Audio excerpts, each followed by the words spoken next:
whoa. That's what God wants to do with us in our lives today. He wants to restore us in a true sense. So we must rest in him.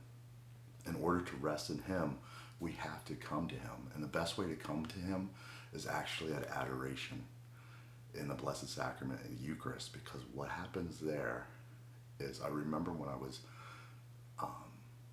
I'm a Catholic convert, and when I was going to adoration for one of the first times, and the person who was leading adoration, he was a deacon, and he said that if there was instead of the host being in here, if there was like a radioactive rock in here, and you came in here every day for an hour, at the end of a year, you probably would have cancer. Which makes a lot of sense. So think about this.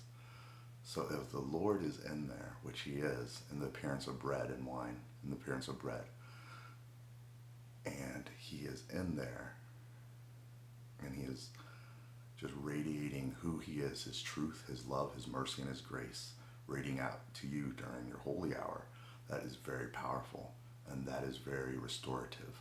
That gives you the rest you want. And through that rest, you are restored. Several times in the Bible, Jesus talks about restoration. He talks about this one time where the demons were in the guy, the demons of Jezreel. So they went into the guy. He was possessed. The townspeople couldn't even bind him up. The strong men couldn't even hold him down. He was possessed. He was getting out. He was walking among the tombs. Then Jesus came, cast out the demons. And he was like, I want to follow you. And Jesus was like, that's great, but I've restored you. Go and tell the good works I've done to go back to your home. And that's that. But just think, he got to go back to his home and tell the good works of God. That in itself is pretty amazing. He was restored. So these people saw the before and after. They saw the before of this guy living like an animal, living like a monster, not an animal. And they know he's coming back into town and he's of his right mind. This guy was restored. And that's what God wants to do with us through these difficult times and these hard times. Another way I like to think of it is one of my first, when I was actually coming to Christ, Mrs. Goldman, she's the one who helped disciple me, my best friend's mom, and she said, usually God never wastes anything. So this light right here almost busted on me, but it's fine, so I'm not going to break it. But if I broke it, I would just pick up the glass and throw it away because it's cheap. But God doesn't throw anything away.